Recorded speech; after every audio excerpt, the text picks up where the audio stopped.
दोस्तों digital arrest कितना खतरनाक है, इस चीज़ का अंदाजा आप इस चीज़ से लगा सकते हैं कि कोई कितने से भी कितना स्मार्ट बंदा हो, एजुकेटेड हो, वो भी इस स्कैम में फंस जाता है। डिपेंड नहीं करता कि आप किस प्रोफाइल पे हैं। ये जो डिजिटल अरेस्ट के जो स्कैमर्स होते हैं, वो वन ऑफ द मोस्ट, आप ये कह लीजिए, स्मार्ट स्कैमर्स की, जिनका बिल्कुल स्कैम करने में बिल्कुल वो पता है उन्हें कि किस तरीके से लोगों को फंसाना है। One of the best scammers अगर आप कोई मानोगे ना, तो वो डिजिटल अरेस्ट के अंदर ही बैठे हैं लोग। इसलिए वो अच्छे से अच्छे बंदा, कोई भी एजुकेटेड बंदा हो, कोई भी हाई प्रोफाइल का बंदा हो, उसे आसानी से वो अपने स्कैम के अंदर फंसा लेते हैं। ऐसा ही एक फ्रेश एग्जांपल हुआ है एक यूट्यूब क्रिएटर, इंस्टाग्राम क्रिएटर अंकुश बहुगुणा के साथ, जो कि यूट्यूब पे, इंस्टाग्राम पे काफ़ी फैन फॉलोइंग उनकी काफ़ी पॉपुलर है वो।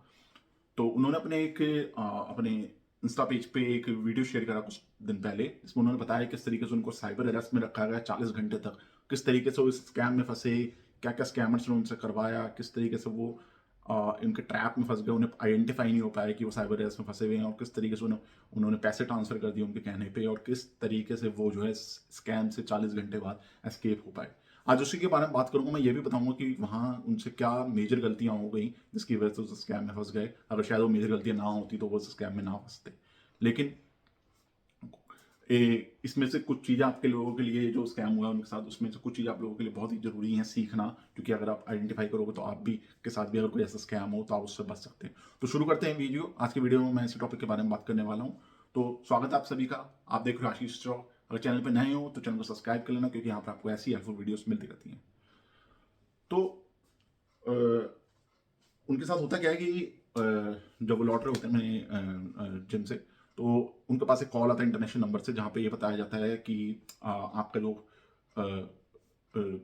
कोरियर आना था, वो जो कोरियर था आपको वो डिलीवर नहीं हो पाया है। तो आप जीरो प्रेस करो पता करने के लिए कि वो डिलीवर नहीं हुआ है, हमारे कस्टमर सपोर्ट एग्जीक्यूटिव से कनेक्ट करने के लिए। एक इंटरनेशनल नंबर से कॉल आता है। हालांकि उन्होंने कंफर्म करा कि उन्होंने कोई कोरियर वोरियर भेजा नहीं था, लेकिन बिकॉज ऑफ क्यूरियोसिटी कि मैंने कुछ ऐसा कोरियर भेजा नहीं है तो मेरे पास क्यों कॉल आ रही है, तो उन्होंने जीरो प्रेस कर दिया कस्टमर सपोर्ट एग्जीक्यूटिव से कनेक्ट होने के लिए। तो यही जो गलती हुई उनकी, वो सबसे पहली गलती हुई, just because of lack of awareness, कि उन्हें नहीं पता था कि इस तरीके का कोई स्कैम हो सकता है उनके साथ। उन्होंने जस्ट बिकॉज ऑफ क्यूरियोसिटी कि ऐसा क्यों कॉल आ रहा है मेरे पास कोरियर डिलीवर का, तो उन्होंने उनके कहने पे जीरो प्रेस कर दिया। उन्होंने लगा कि एक्चुअली में ऐसा कुछ हो सकता है, कि मे भी हो सकता है मेरे नाम से कोई कोरियर हो, तो उन्होंने इन्फॉर्मेशन ऑन पता करने के लिए जीरो प्रेस कर दिया। और वो जीरो प्रेस करना ही सबसे बड़ी गलती हो गई पहली। क्योंकि अगर आपको लगता है कि आपने कोई कोरियर नहीं भेजा, अगर आपको लगता है कि आपके नाम से कहीं से कोरियर भी नहीं आ रहा, तो अगर आपको इंटरनेशनल नंबर से कॉल आ रही है, तो समझ जाओ कि कहीं ना कहीं फ्रॉड है। अगर कोई भी डोमेस्टिक नंबर से कॉल नहीं आ रही है, कोई भी एक प्रॉपर कॉलर आईडी नहीं है, और आप, सबसे बड़ी बात, अगर आपको पता है कि आपने कोई कोरियर नहीं भेजा और आपके नाम का कोई कोरियर भी नहीं आना, तो मत प्रेस करो ऐसे किसी भी कहने से जीरो नंबर।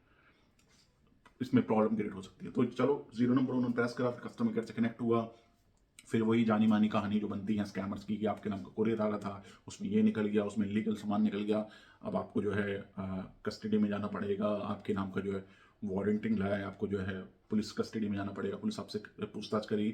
तो वो कॉल उनकी ट्रांसफर हो जाती है ऑटोमेटिकली व्हाट्सएप कॉल पे। अब ये पता नहीं कैसे ट्रांसफर हुई है, किसी सॉफ्टवेयर के थ्रू हो सकती है। आजकल सॉफ्टवेयर आ गए हैं कॉल ट्रांसफर के, जो कि आपकी कॉल को व्हाट्सएप पे ही डायरेक्टली ट्रांसफर करते हैं। तो व्हाट्सएप पे लॉकडाउन हुई, तो फिर वही जैसे डिजिटल एस होता है कि एक पूरा पुलिस स्टेशन बना के वो लोग बैठे होते हैं, नकली वर्दी पहनी होती है, नकली पूरा स्टूडियो होता है उनका, नकली पुलिस स्टेशन बनाया होता है, नकली जेल होती है, नकली सब कुछ होता है, नकली फाइलें रखी होती है, नकली पुलिस वाले घूम रहे होते हैं, सब कुछ ही नकली होता है, वो आदमी ही नकली होते हैं। तो वही हुआ कि ये पूरा उनको वीडियो कॉल हुई, उनको पूरा बिल्कुल सामने ऐसा लगा उनको कि एक पुलिस स्टेशन ही है। तो उसमें फिर बताया गया कि जो आपके नाम का ये निकला है, वारंट निकला है, आप कस्टडी के अंदर हो, आपको हम पूछताछ करेंगे, आपका ऐसा सामान निकला है। उन्होंने, जैसे कि उन्होंने बताया अपनी वीडियो में भी, कि उनके लिए इतना पैनिक क्रिएट कर दिया गया कि उनको लगा कि सच में ऐसा कुछ हो गया है, सच में मैं पकड़ा गया हूँ। क्योंकि उन्होंने उनकी पर्सनल डिटेल्स बताई कि आपका आधार कार्ड यहाँ पे यूज़ हो रहा है, आपकी जो कॉन्फिडेंशियल इन्फॉर्मेशन है वो सारी इसमें यूज़ हो रही है, आपके नाम से कोई गलत यूज़ कर रहा है, आपके नाम से इतने सारे यहाँ पे केसेस लिखे हुए हैं कि आपकी जो पर्सनल डिटेल्स है वो इतने सारे चीज़ों में यूज़ हो रही है। तो वहाँ पे ऐसा पैनिक क्रिएट कर दिया गया कि जो सामने वाला बंदा था, उसे लगा कि यार सच में कहीं ऐसा कुछ तो नहीं होगा, कहीं मेरी इन्फॉर्मेशन का मिस यूज़ हो गया। क्योंकि उसमें बताया गया है कि आपने भले ही ना करा हो स्कैम, भले ही आपको ना पता हो, लेकिन आपकी डिटेल्स तो आपकी यूज हुई हैं, तो फंसोगे तो आप। तो ऐसा पैनिक क्रिएट कर दिया जाता है। तो डिजिटल अरेस्ट का जो पूरा खेल है ना, ये आपको समझना होगा, ये पैनिक के ऊपर ही है। पूरा डिजिटल अरेस्ट का जो स्कैम है, ये पूरा जो टिका हुआ है ना, वो पैनिक के ऊपर ही टिका हुआ है। अगर पैनिक नहीं होगा तो डिजिटल अरेस्ट भी नहीं होगा। डिजिटल अरेस्ट को पैनिक ने संभाल रखा है। मतलब उस जो कहते हैं ना एक बेस, वो पैनिक है। जितना पैनिक एक लोग क्रिएट करते हैं उतना लोग सामने वाले डरते हैं। तो पैनिक इस तरीके से बना दिया जाता है कि अब तो आपकी ज़िंदगी बर्बाद हो गई, अब आप कुछ नहीं कर सकते, अब हम आपके रिश्तेदारों को पकड़ लेंगे, आपके रिश्तेदारों के लिए दिक्कत आ जाएगी, आपकी पर्सनल डिटेल्स लीक हो गई है, फलाना ढिमकाना।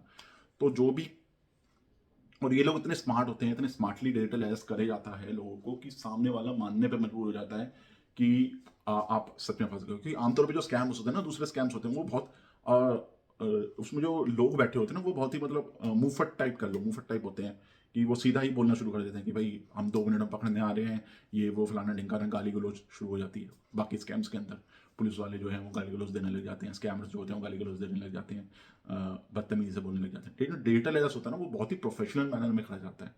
मतलब आपको हल्का सा भी डाउट नहीं होने देंगे कि वो स्कैमर नहीं है, क्योंकि इतना प्रोफेशनल वे में वो स्कैम किया जाता है कि आपको लगेगा कि एक्चुअली में सामने जो बंदा बैठा है वो कोई प्रोफेशनल बंदा ही है, वो कोई पुलिस वाला ही है, या फिर कोई कोई ऑफिसर ही है जो आपको फ़ोन कर रहा है। उसमें फिर वही बताया जाता है कि आपको अपनी वीडियो कॉल ऑन रखनी है, आपको अपनी वीडियो कॉल काटनी नहीं है, आप वीडियो कॉल हमेशा ऑन होनी चाहिए, आप कोई फ़ोन पिक नहीं कर सकते, आप कोई मैसेज का रिप्लाई नहीं कर सकते, आपको अपनी स्क्रीन रिकॉर्ड ऑन रखनी है, आप जो भी चीज़ कर रहे हो वो हमें दिखानी है वीडियो कॉल पे कि आप क्या कर रहे हो, आपको अपनी सीट से नहीं उठना है। सोना भी है आपको तो कैमरे के सामने ही सोना है, हम पूरी वॉच रखेंगे, हमारे लोग नीचे खड़े हुए हैं आपके घर के, ताकि आप कहीं बाहर ना निकल पाओ, आपको किसी से भी बात नहीं करनी है। अगर इन केस किसी का कोई मैसेज भी आ रहा है तो आपको यही बताना है कि आप ओके हो, आपको किसी को भी फर्दर कम्युनिकेशन नहीं करना है। तो मतलब पूरा एक आपको आइसोलेट किया कर दिया जाता है कि आप बाहरी दुनिया से आपका जो कनेक्शन होता है वो काट दिया जाता है। क्योंकि उन्हें पता है कि अगर आपका बाहरी दुनिया से कनेक्शन होगा तो आप किसी न किसी को बताओगे कि मेरे साथ ऐसा हो रहा है, और वहीं पर ही उनका भांडाफोड़ हो जाएगा। तो वो इसी तरीके से आपको आइसोलेट कर देते हैं कि आप किसी भी तरीके से कनेक्ट ना हो पाओ बाहर वालों से। क्योंकि आप अवेयर नहीं हो डिजिटल एरर्स के लिए, लेकिन बाहर वाला हो सकता है अवेयर हो, उसे पता हो कि ऐसा कोई स्कैम है। ठीक है, तो वो आपको बता देगा, तो उनका स्कैम जो है फेल हो जाएगा। तो इसलिए वो बाहरी दुनिया से सबसे पहले आपको आइसोलेट कर देते हैं आपके घर के अंदर ही, कि आप कहीं नहीं जा सकते। तो उनके साथ भी वही है, आइसोलेट कर दिया गया है उन्हें। और फिर जो है उनको कोई ट्रांजेक्शन वगैरह करने के लिए कहा गया कि आप बैंक पे जो है ट्रांजेक्शन वगैरह करो हमारे बैंक के अंदर। बाई चांस, जैसे कि उन्होंने बताया वीडियो में, कि वो ट्रांजेक्शन जो है उन्होंने करी स्कैमर के अमाउंट में, वो फेल हो गई थी, क्योंकि शायद ब्रांच वगैरह का कोई इशू था, तो ट्रांजेक्शन फेल हो गई। तो फिर उनको जो है ये बताया गया है कि भाई आप अपने दोस्तों को नहीं बता सकते कि आप प्रॉब्लम में हो, आप उनको यही बताओ कि आप सेफ हो, आपको कोई दिक्कत नहीं है। उनको एक होटल में भी कहा गया है रहने के लिए कि आप अपने घर छोड़ के किसी होटल में रहो, क्योंकि घर पे आपके दोस्त बार बार आ रहे हैं आपको परेशान करने, तो आप किसी होटल में जाके रहो। तो बाई चांस किसी फ्रेंड के थ्रू उनको पता चल गया टाइम रहते 40 घंटे बाद, 40 घंटे के आसपास, कि ये जो है, क्योंकि उनके फ्रेंड जो है बार बार कंसर्न हो रहे थे उनके लिए कि क्या हो गया, वो रिप्लाई नहीं कर रहे हैं, कोई भी बात नहीं कर रहे हैं किसी से। तो उनके जो रिश्तेदार थे, फ्रेंड्स थे, वो कंसर्न हुआ उनके लिए। तो किसी एक फ्रेंड ने शायद उनको कॉल मैसेज करा होगा कि क्या हो गया, कहीं तुम डिजिटल अरेस्ट तो नहीं हो गए, क्योंकि वो किसी से कनेक्शन नहीं था ना, वो घर के अंदर ही बनते, किसी से बात नहीं करते, किसी मैसेज का रिप्लाई नहीं कर रहे थे। तो किसी एक फ्रेंड ने उनको शायद मैसेज करा कि क्या हो गया, कहीं तुम्हें किसी ने डिजिटल अरेस्ट तो निकल लिया है, अगर ऐसा कुछ है तो ये फ्रॉड हो सकता है। तो वहाँ पे फिर उनको समझ में आया कि वो शायद डिजिटल अरेस्ट में फंस गए हैं। तो उन्होंने सबसे पहला काम यही करा कि उन्होंने उस कॉल को काटा, काट के वो सीधा अपने दोस्तों के पास गए, जहाँ पे उनको पता चला कि इस तरीके का डिजिटल अरेस्ट उनके साथ हो गया। अब यहाँ पे देखो तो, जैसा कि उन्होंने भी ये एक्सेप्ट करा कि उनसे जो पहली गलती हुई थी वो ये हुई थी कि उन्होंने उनके कहने पे उनकी पहली बात मान ली थी, कि जीरो प्रेस कर लिया था, और उसके बाद बाकी बात भी उनकी मानते गए कि बैंक पर ट्रांजेक्शन कर दो, जाके आपके जो घर में जो गैजेट्स हैं, इलेक्ट्रॉनिक गैजेट्स हैं, उनको ऑफ कर दो, लैपटॉप ऑफ कर दो। तो ये उन्होंने गलती कर दी कि उन्होंने सारी उनकी बात मान ली। तो कोई भी चीज डिजिटली अगर हो रही है ना, कोई आपको कह रहा है, कोई पुलिस वाला अगर आपको फोन कर रहा है, या कोई अगर आपको कह रहा है कि जी गैजेट्स ऑफ कर दो, या फिर आप अपने दोस्तों से बात मत करो, घर वालों से बात मत करो, तो समझ लो गड़बड़ तो है। ठीक है, कोई भी ऐसा कभी भी कोई, जैसे कि मैंने पहले भी अपनी वीडियोस में बता चुका हूँ, डिजिटल एस तो एग्जिस्ट ही नहीं करता। लेकिन हमारे जो कंट्री है उसकी पॉपुलेशन इतनी ज़्यादा है कि सब लोग अवेयर हो ही नहीं पाते। इतनी पॉपुलेशन करोड़ों में है कि सब लोग अवेयर नहीं हो पाते, कितनी भी वीडियोस इस पर बन जाए, हर लोगों के पास तक अवेयरनेस पहुंच नहीं पाती। कोई ना कोई विक्टिम इसमें ऐसा जरूर होता है कि वो फंस जाता है। लाखों में फ्रॉड होते हैं डेली के। अगर लाखों में से मान लो आप 60-70% भी लोग अवेयर हैं, तो 30% लोग नहीं होंगे अवेयर, वो 30% लोग ही फंस जाते हैं। और 60-70% हो सकता है, मैं ज़्यादा साइड पे बता रहा हूँ, हो सकता है बहुत कम लोग ही इससे अवेयर हो। गवर्नमेंट भी काफ़ी इनिशिएटिव ले रही है, सब कुछ इनिशिएटिव ले रहे हैं, लेकिन लोग कहीं ना कहीं जो है लापरवाही कर जाते हैं, because of lack of awareness, कि उनको नहीं पता चल पाता। तो कोई भी इंटरनेशनल नंबर से जो कॉल आ रही है, सबसे पहले तो समझ लो, सबसे पहला सिग्नल वही होता है कि आपको फ्रॉड जो है, फ्रॉडस्टर ही कॉल कर रहा है। और कहीं भी आपसे अगर एक्शन इनिशिएट करने के लिए कहा जा रहा है कि जीरो पे कनेक्ट कर लो कस्टमर केयर से बात करने के लिए, आपका पैकेज जो डिलीवर नहीं हुआ, ये जो पैकेज वाले कॉल होते हैं ना, कि आपका पैकेज पकड़ा गया, आपके यहाँ ये पकड़ा गया, आपका इलीगल सामान पकड़ा गया, ये तो समझ लो फ्रॉड ही है सारा। ये तो फ्रॉड ही होता है। और दूसरा, जो भी डिजिटली आपको कोई अरेस्ट कर रहा है, डिजिटली कोई आपसे डॉक्यूमेंटेशन मांग रहा है, आपकी बैंक डिटेल्स मांग रहा है, कभी मत दो किसी को भी। वो सारी चीज़ें जो है फ्रॉड ही होती हैं और स्कैम्स ही होते हैं। तो कभी भी ऐसा कोई पैनिक में एकदम से आने की जरूरत नहीं, क्योंकि अगर आप देखो फंसे भी हो ना किसी स्कैम के अंदर, अगर कोई कुछ आपने गलत करा भी है, अगर आपने कुछ इलीगल कर भी दिया है, तो आपके पास प्रॉपर नोटिस आएगा, आप थाने जाओ, वहां पे जाकर बात करो। डिजिटली कभी भी कुछ नहीं होता। इंडिया के कानून के अंदर डिजिटली कुछ भी नहीं है। अगर आपने करा भी है और नहीं भी करा है, दोनों केसेस में आपको जाना ही पड़ेगा। ठीक है, नहीं करा फिर तो कोई दिक्कत ही नहीं है, करा है तो जाना ही पड़ेगा। डिजिटली कुछ नहीं होता। तो डिजिटली का तो आप चीज ही छोड़ दो कि डिजिटली आपको कुछ हो जाएगा या डिजिटली कोई आपकी जो है अरेस्ट कर देगा। आपने सिर्फ थाने पे ही जाना है, वहीं पर ही बात करनी है।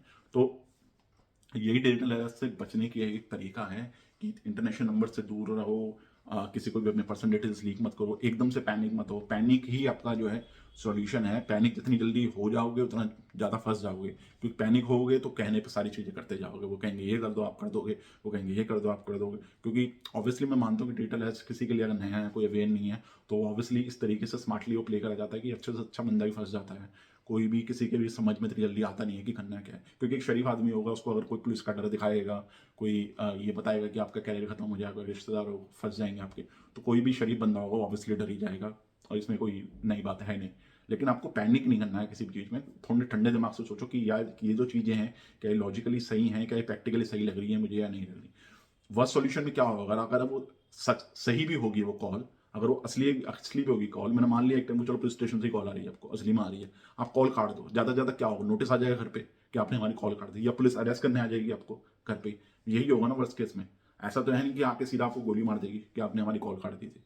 ऐसा कभी नहीं होगा। वर्स्ट केस में भी आपको अरेस्ट करने आएंगे अगर सच में ही पुलिस की कॉल होगी वो, या फिर आपको नोटिस भेजेंगे। ऐसा तो कुछ नहीं होगा ना कि आपको कुछ सजाए मौत हो जाएगी या फिर जो आपको कारावास में डाल देंगे, ऐसा तो कुछ होगा नहीं। तो आपको कॉल तो ऐसे अटेंड करनी ही नहीं। बस केस में आपके पास कोई आ जाएगा, आपसे बात कर लेना जाके, या पुलिस स्टेशन जाके बात कर लेना। ऐसा कुछ डिजिटल अरेस्ट वगैरह ये सब चीज़ें जो है, डिजिटल अरेस्ट हो या कोई और कुछ हो, कहीं किसी और डिपार्टमेंट से फोन आ रहा है, साइबर क्राइम से फोन आ रहा है, यूट्यूब का मैनेजर बन के कोई कॉल कर रहा है, कोई कुछ बन के कॉल कर रहा है, ये सब आजकल फ्रॉड है। डिजिटली जो भी चीज़ आपके पास होनी है वो सब फ्रॉड ही है। जहाँ जाना है प्रैक्टिकली जाओ, प्रैक्टिकली जाके बात करो। तो ये सब चीज़ें थोड़ी अवेयर रहनी चाहिए। इस केस से भी आपको थोड़ी समझ लेनी चाहिए कि किस तरीके से डिजिटल अरेस्ट आपके साथ भी हो सकता है, आप भी फंस सकते हो। और ये जो डिजिटल अरेस्ट के जो लोग होते हैं ना, स्कैमर्स, ये प्रॉपर होमवर्क करके आए होते हैं। अगर आपको ये लगता है ना कि इन स्कैमर्स को आपके बारे में कुछ नहीं पता होगा, ये प्रॉपर पहले होमवर्क करते हैं, उसके बाद ये टारगेट करते हैं। ऐसा नहीं है कि ये रैंडमली किसी को भी टारगेट कर रहे हैं। हाँ जी, कुछ इन्फॉर्मेशन ही, काफ़ी सारी इन्फॉर्मेशन जो है निकाल चुके होते हैं, बाकी इन्फॉर्मेशन ही आपसे निकलवाते हैं डिजिटल अरेस्ट के दौरान ही। तो उससे आपको थोड़ा बच के रहना है। आधार कार्ड आज की डेट में पता होना किसी का, या थोड़ी बहुत चीज़ें पता होना कोई बड़ी बात नहीं होती। कहीं भी कनेक्शन होते हैं, पता चल जाते हैं। ठीक है, तो वो तो इतना उस चीज़ से पैनिक होने की जरूरत नहीं है। अगर कोई ऐसे कह भी रहा है कि मेरे पास आपका आधार कार्ड है, ये है, वो है, आपकी डिटेल्स यूज हुई है, तो इतना पैनिक मत हो। प्रैक्टिकल तरीके से बात करो, पूरी चीज़ उसकी समझो, पूरा उससे कोई प्रॉपर इन्फॉर्मेशन लो कि आप कौन सा थाने से बोल रहे हो, कहाँ से बोल रहे हो, आपका नाम क्या है, आप किस डेजिग्नेशन पे हो, कौन सा थाना आपका लगता है, वो सारी प्रॉपर इन्फॉर्मेशन उससे लो। ठीक है, तो ऐसे पैनिक होने की जरूरत नहीं है। थोड़ा धैर्य बनाए रखो और समझदारी से काम लो। तो ये हमारी आज की वीडियो का टॉपिक था, जिसमें मैंने आपको बताया कि डिजिटल अरेस्ट में कैसे आपको फंसाया जाता है, कैसे लोग फंस जाते हैं, और कैसे इन सब चीज़ों से आप अवेयर रह सकते हैं। ये फ्रेश केस का एग्जांपल मैंने आपको बताया, इससे आपको काफ़ी कुछ चीज़ें सीखने को मिलेंगी। ये वीडियो ज़्यादा से ज़्यादा लोगों तक शेयर करो, लाइक कम करना, शेयर ज़्यादा करना, ताकि लोगों तक इन्फॉर्मेशन पहुंच पाए। क्योंकि यूथ का, हमारे लोगों का इस चीज़ से अवेयर होना बहुत ज़्यादा जरूरी है। क्योंकि जितना अवेयरनेस हम फैलाएंगे, उतना लोग इस स्कैम से बच सकते हैं, उतना वो अपना फाइनेंशियल लॉस होने से बचा सकते हैं। क्योंकि लोगों की उम्र भर की कमाई चली जाती है इस स्कैम के अंदर।